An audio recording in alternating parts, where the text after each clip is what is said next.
है कि पुलिस का जासूस मालूम पड़ता है। मैं पुलिस का जासूस नहीं। कौन हो? क्या कैसे तेरे आने का कारण क्या हो सकता है?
तेरी कहानी को सुनकर ठाकुर दादा की आंखों में आंसू कलेजा चल गया।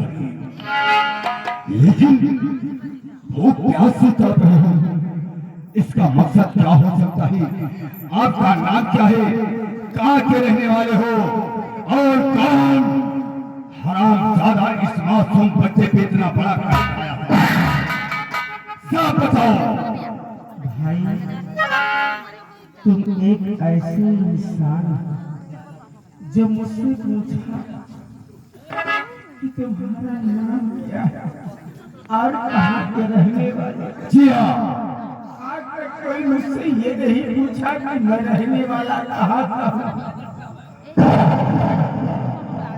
बेटे, गरीबों का मददगार और अमीरों का ठाकुर दादा दुश्मन।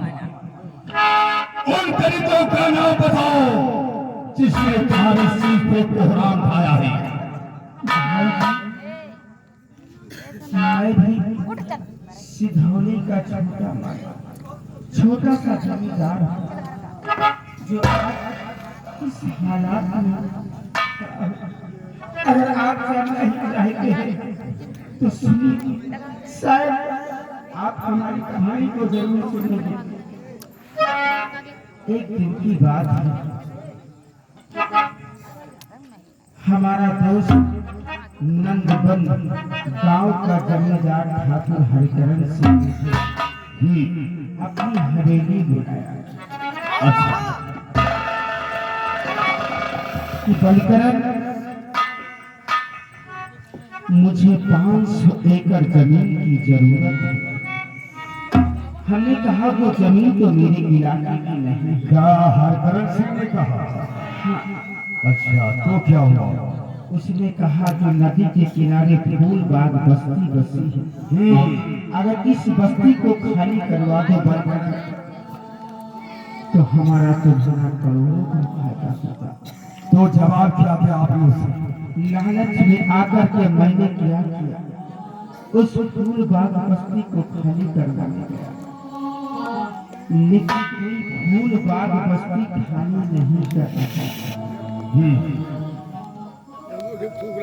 हरकरण ने कहा, बलकरण क्या देखते हैं, अगर ये बस्ती नहीं खाली करते हैं तो सबको गोली मार देंगे। जैसे मैंने कासन लगाया उतने में मेरी पत्नी जानकी आ गई। आपकी घर पत्नी जानकी आ गई। जानकी आ गई, यानी आपकी ठकुराई। तो उसने कहा प्राणनाथ ये गरीब लोग आपका क्या बिगाड़े हैं? इन बेचारों को क्यों मारना चाहते हैं? इनको इन पर गोली क्यों चलाना चाहते हैं? अगर गोली ही चलाना है प्राणनाथ, तो गरीबों पर नहीं बल्कि इस बेईमान पे गोली चलाइए। बेईमानी का शब्द हर तरह के दिल में तीर की तरह घुसता। उसने मुझे इतना भर दिया कि मजबूर होकर के अपनी देवी जैसी पत्नी को और मेरी एक बेटी थी उसको मार कर अपने हवेली से साथियों, ये लंका का राजा था, इसे बिल्कुल खत्म कर दो दुनिया से। क्यों? सीता ऐसी तेरी धर्मपत्नी, उसका कहना क्यों नहीं किया? बलकरण सिंह ठाकुर तो उसे कहते हैं जैसे कि अयोध्या में राम ने अवतार लिया था, प्रजा को पाला था, सही रास्ता चलने का ढंग बताया था, वो ठाकुर है सिंह के नाम पे कहा था। और बोलो आगे क्या हुआ?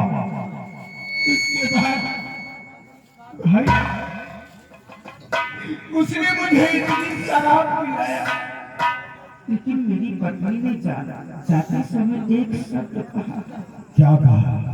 कि प्राणनाथ, आप मुझे अपनी जिंदगी से दूर करते हैं, हमारे तुम्हारे जो साथ फेरे हुए हैं, साक्षी बांध कर हम लोग फेरे हुए हैं। अपनी पत्नी को मुझसे यानी कि अपने धर्मपत्नी को अपने से अलग कर रहे हैं। इसके कहने पर अरे वो दोस्त नहीं, दोस्त की सच में काला नाग है। तुम्हें ऐसा दसेगा रजनी के रहोगे आसमान की। इतना कह के वो चली गई। जब मैं हवेली पहुंचा तो मुझे इतनी शराब पिलाया कि शराब के नशे में हमारी सारी प्रॉपर्टी अपने नाम करवा लिया और कहा जब तू अपनी बीवी बच्चे का नहीं है तो ऐसा दोस्त हमारा कभी नहीं हो सकता है।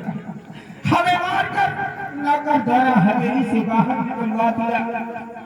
उस वक्त मेरी जानकी की याद आई थी तो मैंने कहा था, मैंने यही सोचा कि मेरी जानकी सच कहती थी कि हरिहरन सिंह मुझे ऐसा डसा कि ना जमीन का रहा ना आसमान का। अगर आप मुझे गुनहगार कह रहे हैं तो मैं जीना भी नहीं चाहता। बलकरण सिंह, तुम्हारी बातों में ऐसा लगता है कि काली पहाड़ी पे दौड़ा कर गोली मार दो, तर बदर की ठोकर खाएगा हो, तेरा सहारा देने वाला कोई नहीं है। क्योंकि मौत में आकर अपनी मौत को भूल गया, अपनी पत्नी के साथ में धोखा किया और शराब के नशे में घबरा। हम जानते हैं मजबूरी ही इंसान से हर एक काम करा सकती है। अपने हाथ से अपनी दुनिया को बलकरण सिंह आप ही ने उजाड़ा है। मैं कह दूं कि जाओ बलकरण, कुएं में कूद जाओ। क्या कूद जाओगी? खैर कोई बात नहीं, तुम्हारे आंसू को देख करके मैं खुद ही परेशान हूं। तुम क्या उन गरीबों से बदला लेना चाहते हो? एक दुनिया में कोई साथ देने वाला नहीं है।